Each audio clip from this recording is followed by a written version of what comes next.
So but I've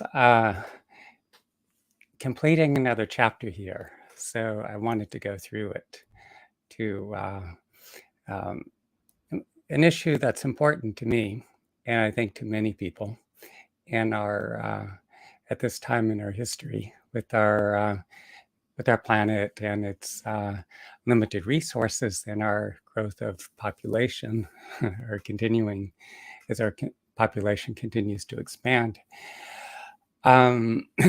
So going back, let's see, 2002, I spent about a month in China training with a Chinese master, Shifu Yang Fan Xing, in Xingyiquan, um, and he was showing me a lot of Qigong practices as well, a lot of internal practices. And Shifu had this, at the time, I think he was about 10 months old, grandson.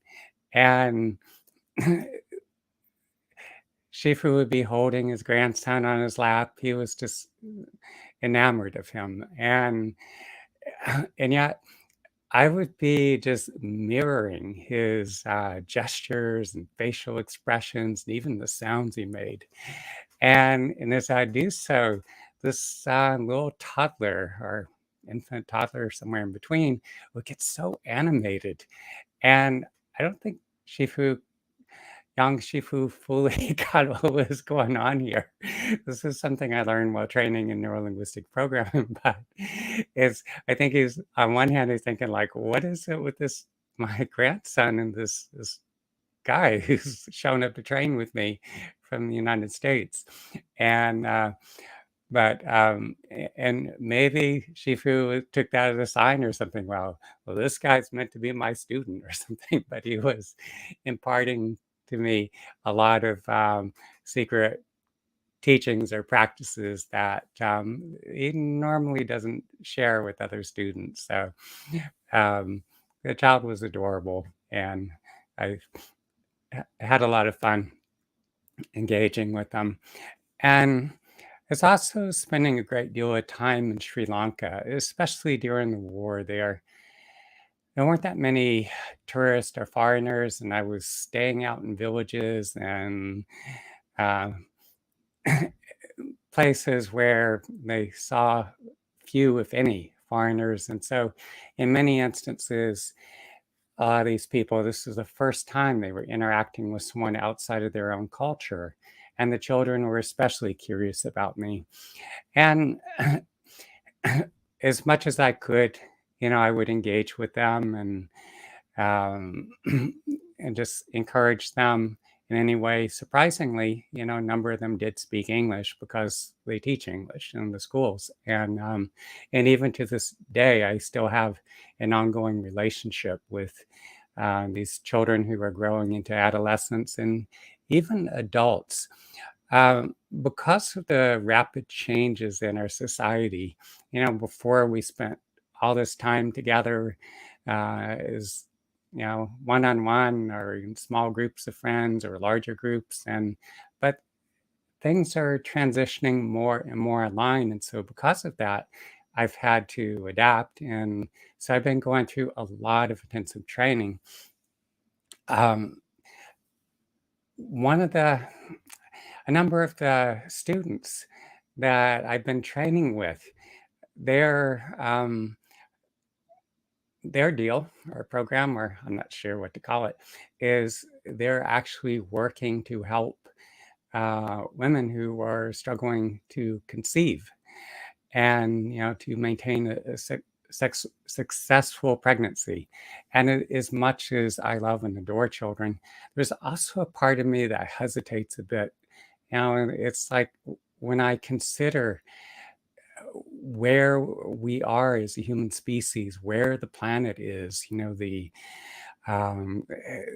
increased frequency of natural disasters, tornadoes and hurricanes and wildfires and excessive heat waves. And I don't think that's going to be decreasing. I think it's actually going to be increasing to a much greater extent. The geopolitical instability and all that. And so part of me feels a little, I don't know, uneasy or something about the prospect of bringing more lives into this world, especially, when I was a boy growing up, and I'm not that old, but the population, let's see, in 1980, it was about 4.4 billion, and currently our population is right around 8 billion. So our population has nearly doubled.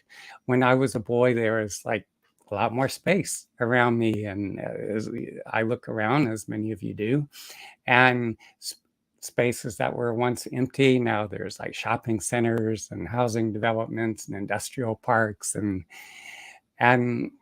there's not quite so much breathing room as there used to be. And going back many years ago, among Native Americans and other indigenous people, and maybe still in some remote parts of the world, it's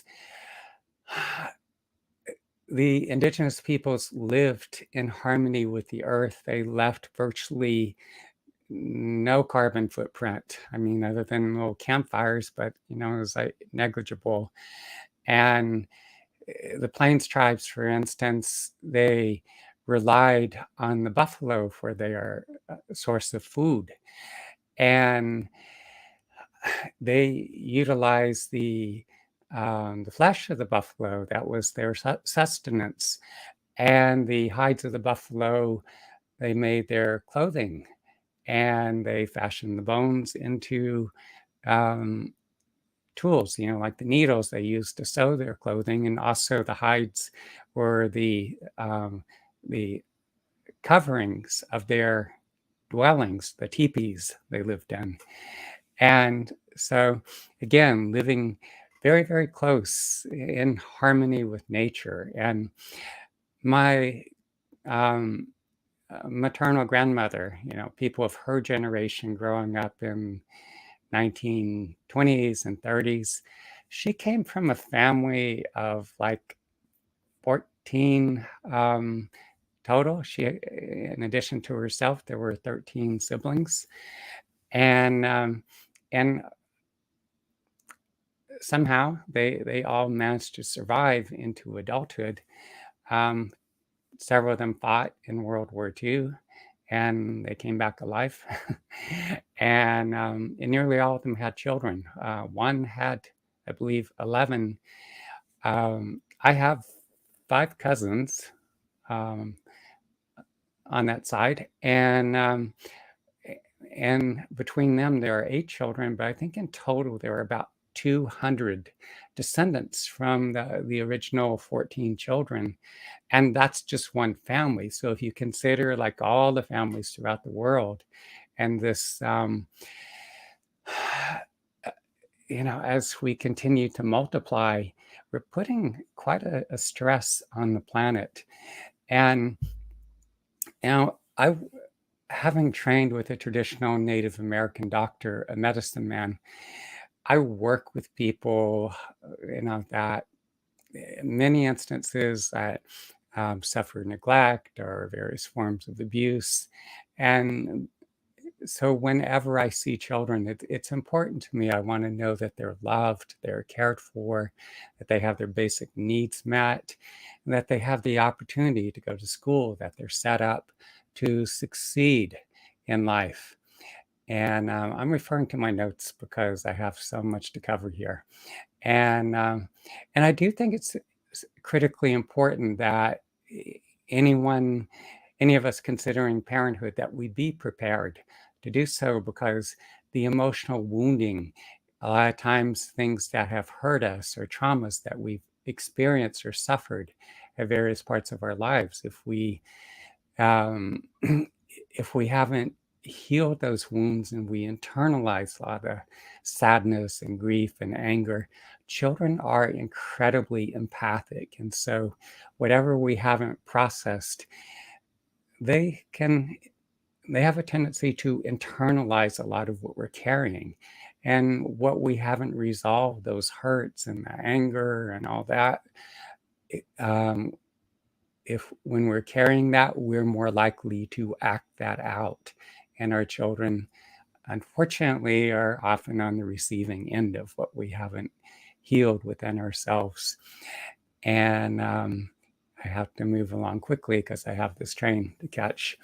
So I also think it's very important that we reevaluate procreation, for instance, because our our human race is, read a few notes, is on a perilous path, and we're dragging the planet and all its inhabitants along with us. And as I said, all one has to do is look around, and we could see that we're dangerously overpopulated. Like I said, from when I was a child, um, there were around 4 million, and now there's about 8. And the Earth simply cannot sustain um, our our increasing consumption and the amount of waste that we're generating. And so I think we need to really be questioning our practices, especially you look at religious prohibitions for birth control, which are still very much in effect for many people. You look at the Catholic Church continuing to uphold what I feel is dangerously out of touch worldviews on birth control and abortion that perceive that the sanctity of life begins at birth. And even some Orthodox Jewish communities, for instance, that adhere to the scriptural teaching, be fruitful and multiply. But when you see these families of like 5, 6 or more children, and it's not just those of whatever religious faith, it's still a cultural tradition in parts of the world, parts of the Middle East and Africa and South Asia, and you see it here in America, where some people opt to have very large families.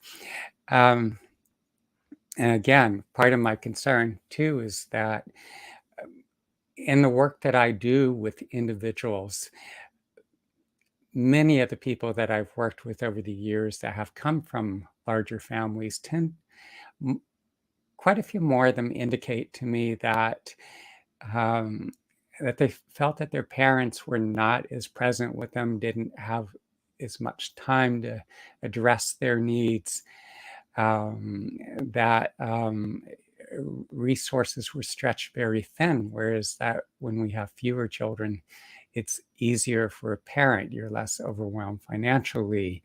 You have less drama. You're able to focus more intently on each or that one or each individual child, give them more of the attention. And with the added financial resources, maybe you could afford to send them to private school or afford their tuition for college. I know anti-abortion activists are what I refer to as conception to birth crusaders, and they fervently advocate for what they say the inherent right for every child to be born. But the unfortunate thing too is I see few of these individuals stepping up. If they care so much about children, why is it that more of these individuals are not adopting, actually taking in the children that are being born that are abused or neglected? And why are they not stepping into the role of a mentor, for some of these children? And you look at these single mothers, for instance, who are in young families, who are just struggling because they don't have the ways or the means, the financial means to adequately care for their children. How about stepping up to provide, help to provide for their needs? And the fact that when you place people in conditions, with policies where birth is mandated because someone happens to conceive, then a lot of times you have parents that are not um, individuals who are not willing participants. It was something they were basically forced into, and so they're not emotionally, psychologically prepared, are prepared otherwise, don't have the resources, and are less equipped to meet the needs of a child. And also, children born under these circumstances are more likely to be subjected to abuse or neglect. And I know, whoops, um, uh, remember George Carlin? Where is that? Um,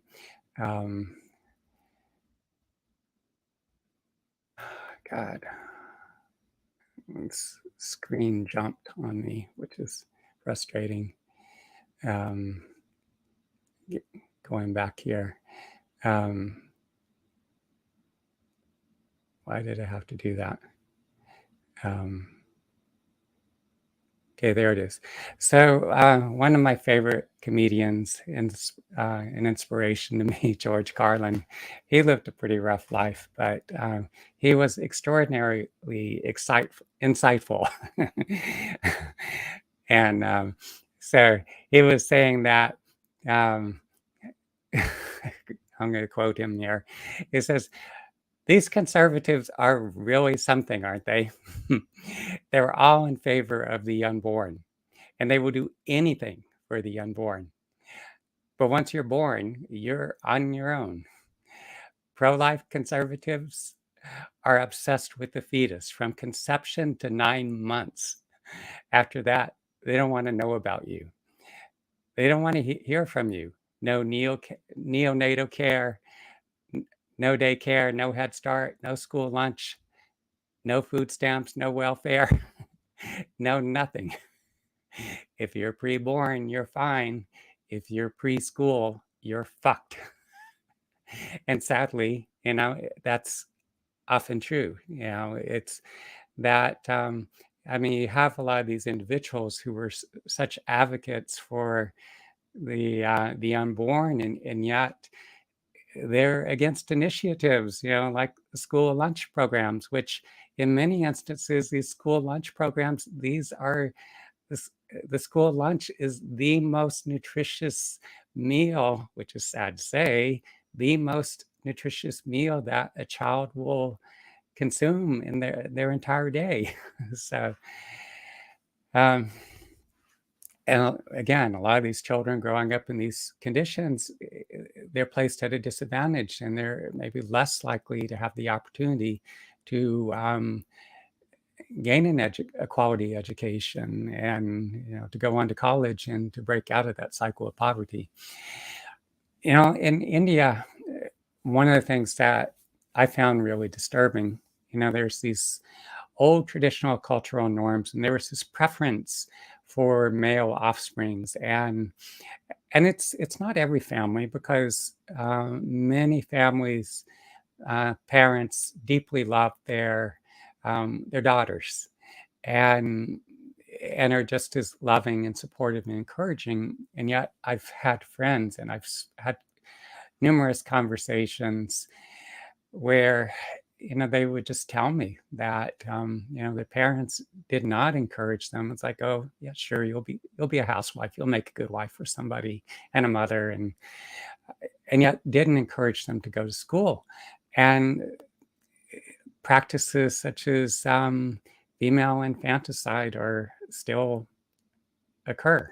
I'm not sure the frequency, but it does happen. I mean, infants just left wherever, and are buried alive. And I think something about 90% of what I hear statistically of orphans are girls. They're homes, that where it's just all abandoned girls. And as I said, something about 90% are of orphan children in India are girls. Stepping outside of our bubble. So years ago, I was riding in a three-wheel taxi with my then girlfriend from Sri Lanka, and again, we're in the southern city of Chennai in Tamil Nadu, and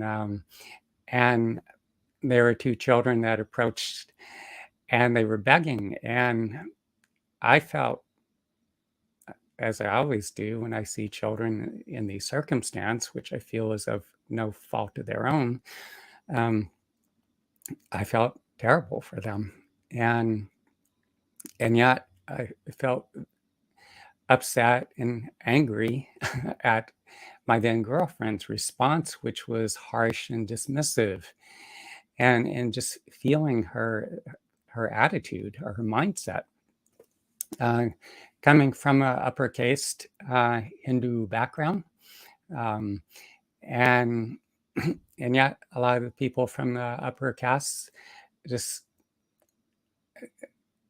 are not able to see outside their bubble, and this how a lot of the people of the lower castes have been marginalized over many centuries.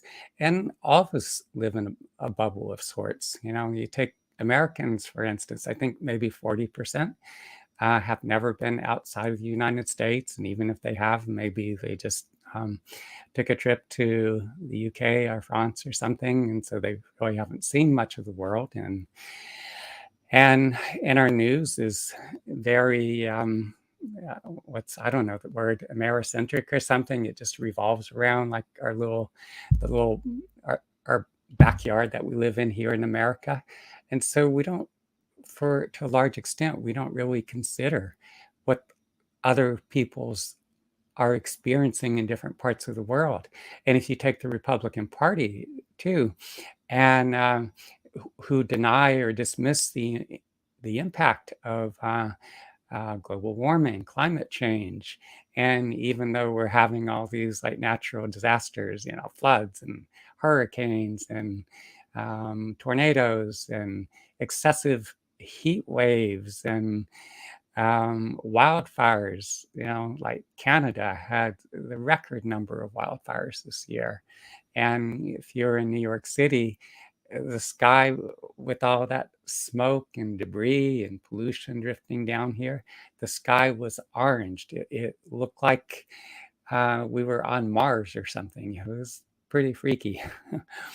But, you know, you see like Fox News, I don't think it's news. They should call it Fox propaganda, because, you know, it's basically the media outlet for um, the wealthy, it's corporate donors and the Republican Party, and they'll just dismiss what's happening, say, oh, it's just summer. And fortunately, Generation Z, which I'm more hopeful for, is seeing through the bullshit. And oops, scrolling right along. But having spent a great deal of time in India, Sri Lanka, and the fact that so many of my friends are from different parts of the world, the impact of climate change is much more real for me.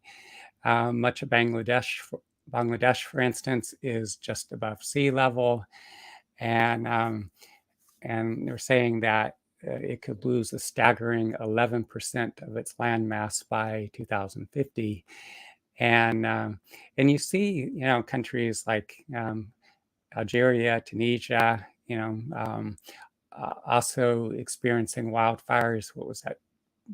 2022, because of the excessive heat. Ethiopia, Kenya, Somalia, also affected by catastrophic heat waves. India, I believe the temperature, what was it, 122, 125, somewhere in there. You see video footage of people walking across the road and their flip-flops stick in the melting tar of the pavement because it's so damn hot. in the Gulf Arab states, there's innumerable migrant workers from India, Nepal, Bangladesh, Pakistan, and other South Asian nations that I think the estimates are about 6,500 have died or something. That's one figure I saw. Between there and other Gulf Arab states, possibly more. And as I said, the world population has been exploding. Again, from the time that I was growing up, 4 million and even under when I was a young child, and now it's over 8 million. So every individual requires a certain amount of food, water, energy, land, other resources, to have a quality of life. And as the population continues to increase, so do the demands for these essentials. So many of these resources, renewables like fossil fuel, all that, they're finite. And so their consumption is fueling the depletion. And so that leads to rising cost and conflict over these resources and their distribution, greater economic strain that contributes to political instability. There's more and more people, there's more of a shortage of housing as well. That's a reality we need to consider. So the price of housing goes up. There's water scarcity. The groundwater, the aquifers are getting drained.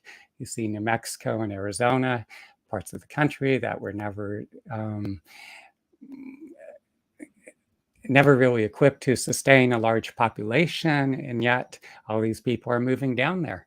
And not just there, it's like Nebraska and Idaho and other states are also depleting the groundwater reserves, and they're not getting replenished. And so what's going to happen? What are the long-term implications of that? With these excessive heat waves, and you have workers dying on construction sites and in the fields, farmers and people dying in their homes and stuff. And in a lot of these countries, a large percentage of people, they do not have air conditioning. And so they're just suffering there in the heat. And even if you do have air conditioning, every time you run the damn thing, it's using more fossil fuels, which contributes to the increased warming of the planet, and also the fact that you're kicking more heat out to the atmosphere, just using your air conditioning. So we're just stepping on the gas. Our agricultural industry is under strain as well. We're putting enormous pressure on our ecosystems with deforestation, which further destroys habitats, and it just further decimates populations of wildlife. And again, we're stepping on the gas. We're accelerating climate change. One thing that is increasing, though, is the frequency of ticks. And we're seeing an explosion of tick-borne diseases like Lyme and anaplasmosis and Rocky Mountain spotted fever. And they're extraordinarily difficult to, if you contract one of these diseases, to rid yourself of. And I've known quite a few people who have suffered terribly as a result of that. On one hand, there's tremendous resources in the world, and yet there is such poor management of resources, and also it's compounded by the greed. When you consider that, the top 1% of the global population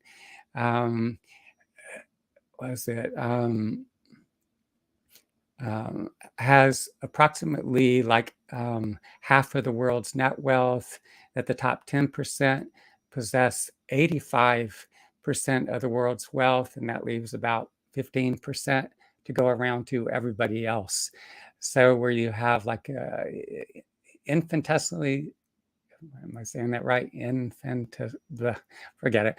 A small percentage of the population that possesses all this wealth, and then you have this vast expanse of humanity that is just scraping by on minimal resources. And but we live in this culture of excess, where so many of us, we have all these cars and sometimes multiple cars and big ass homes. Not everybody, but you see quite a few, and whole closets full of clothing. And when a lot of these um, grandparents, other elderly people, including Native Americans that I spoke with when I was a child, adolescent, that maybe they only possessed a few changes of clothes. And I remember one Native American elder told me at one point he didn't even own a pair of shoes as a child. And no television. Maybe the family had a radio that they would gather around for these programs that were broadcasted, but people had almost nothing. They were dirt poor. And now, you see just inordinate amounts of possessions, and a lot of these possessions have, and computers and smartphones and everything have short life expectancy. There's planned obsolescence so that they're designed not to last very long, so that you will throw away your old phone or discard it or trade it in and get the new phone. But all of this stuff, it's this cycle of consumption, and it's taking away from the material resources of the planet. We're depleting the planet of its material resources. And then there's the pollution that's generated. And then when we keep chunking stuff, throwing stuff away, then that's contributing, it's filling up the landfills. And it's like, where are we putting all this stuff? We're running out of space to put all the garbage that we're discarding. And where's it going to go? and you look at our consumption of plastic, it doesn't biodegrade. We have these massive garbage patches. I think there are about 5 large ones in the ocean. And the largest, the Great Pacific Garbage Patch, they say it's twice the size of the state of Texas, or 3 times the size of the country France. And it's all this plastic debris that's just floating around in the ocean. Pretty scary, So one simple tip, you can, instead of buying these plastic containers of laundry detergent, you can buy these sheets of laundry detergent that come in these biodegradable paper packs, and you can use those sheets. They're much less expensive to ship. They're not so harmful to the environment as when we keep buying all that these plastic containers of laundry detergent that we just keep throwing out. But United States and the UK are right at the top when it comes to consumption of plastic. The extinction of all these, we human beings are the most destructive force here on planet Earth. And let's take the insect population, for instance. And why should we care about bugs? I would definitely like to see the tick population disappear, but and mosquitoes.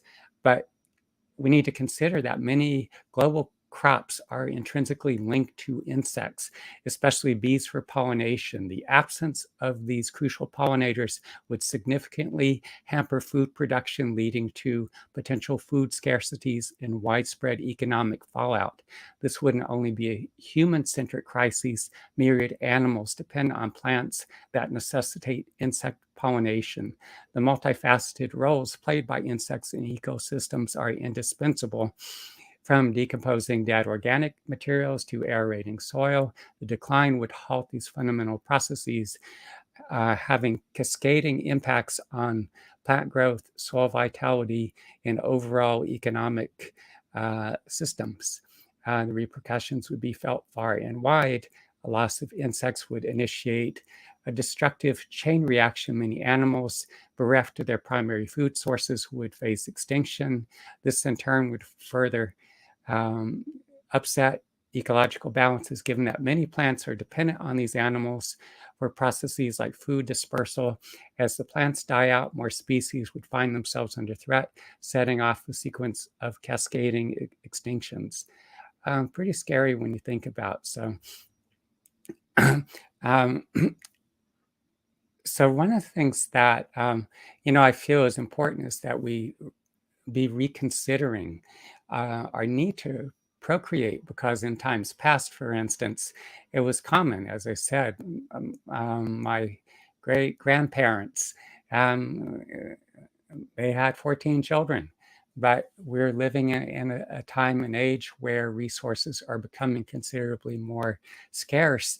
And the way we're living, the amount of our material consumption, the waste we generate, our planet cannot sustain our rate of consumption and the amount of um, stress from the pollution as well that we're generating. And we're also living longer lives. In times past, there's a lot of people had children because of high infant mortality rate, and also the many children didn't survive to adulthood. Adults, you walk in these old cemeteries like 100, 150 or more years ago, and you see a lot of people are dying in their 50s, maybe in their 20s or 30s or 40s. Very few people lived up into their 70s or later. Now you have people living in their 70s, 80s, and 90s. And so we're living much longer lives, much lower rate of infant mortality. And so we need to consider that. There's only so much room we have here on the planet. Another option to consider is adoption. And there are risks when it comes to adoption because, when taking in a child, there's the expense, or there's a great deal of expense, the costs of the adoptive process, but also adopted children may have, say, for instance, a genetic predisposition towards certain mental, physical, or behavioral health conditions. And without a complete family history, the risk might be unknown, and these issues can manifest. God, I hate it when the screen jumps. So I can't go. I have to be concise here because I have to catch this train soon. But but there's also, with adoption, while there are risks, for instance, there are so many instances of profound love and joy and fulfillment, and the fact that you're offering a child the opportunity to, children, for instance, that might grow up in an environment where they're either neglected or subjected to abusive or abuse of some form, or even dangerous situations. You can provide potentially a loving, supportive environment, the bond of a family that, and a protective environment. Because adoptions offer the promise of lifelong connection, a support system in the form of a new family. Being part of the family often provides the child a better educational, cultural, and life opportunities than they might have otherwise. And if you can adopt, it's not necessary that you do so, but consider stepping into the role of mentorship. Whenever I see children, and I have done this on numerous occasions, I travel a lot with my work, and so I'm not in a position where I can adopt. But um, but in many instances, I have stepped in, and so wherever you can play a role in the life of a child, helping them with homework, listening, being there is like a big brother, is a big sister, providing that support and the encouragement. Another thing that um, the overlooked companions, a plea for shelter dogs, is his next section here. I mean, there are just innumerable cats and dogs, strays out there. A former girlfriend in Sri Lanka, I mean, she took in a few stray dogs, and I mean, she fed them. She actually took them to a vet and had them neutered, and that's something I really appreciate about her very much. And now, many of us have our preference for breeds. I like Schnauzers a lot, as you might can see from some photos that I've posted. And I'm a little embarrassed to admit that I didn't even myself realize the the plight of a lot of these dogs in shelters. The fact that you have all these breeders, and and people want their poodles and schnoodles and Yorkies and Shih Tzus and um, whatever other kind of breed. Dachshunds, for instance, going for $1,000, $1,200.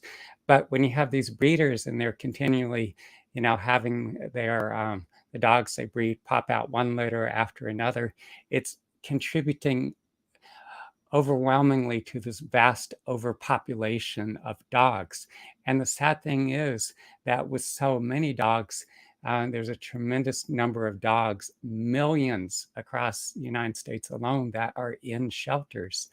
And many of these dogs are anxious, they're terrified, they're depressed, they're just suffering immensely. I want to share. Can I do this? Oh, shit, I screwed up here. And let me find this here if I can still.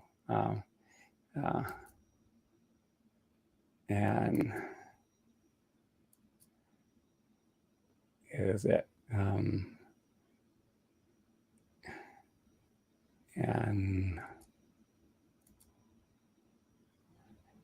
And where is it? I guess you can see that. So, there's all these just incredibly adorable dogs, cats, that are in shelters that just so much need homes. And, this pup, for instance, that I think you're seeing him on the screen, I mean, he's just so adorable. And, when you consider that, maybe some of you do have a home with considerable amount of space. Um, you're alone. You're living alone. You're lonely.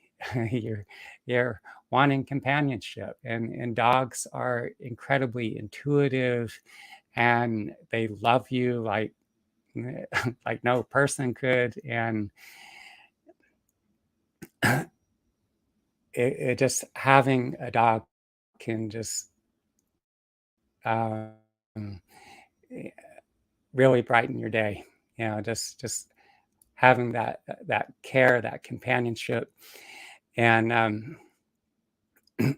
and also, the fact that many of the dogs in shelters, I mean, um, they sense what's going on around them. They sense what's happening to other dogs, and that many are being euthanized. And so many of the dogs are, they're in these small pens, and they're anxious and they're depressed, and they're deeply traumatized. A lot of them have been abused, and so to give a dog a home, and you think, too, dogs don't consume all these material resources. They don't need whole closets full of clothing, and they don't need iPhones or a car to drive, and they actually come with their own nice little fur coat. And so it's yeah. uh, lot of advantages there. So please consider taking in a dog, cat, just um, show compassion. got to wrap up soon because my train's going to be here before too long. So,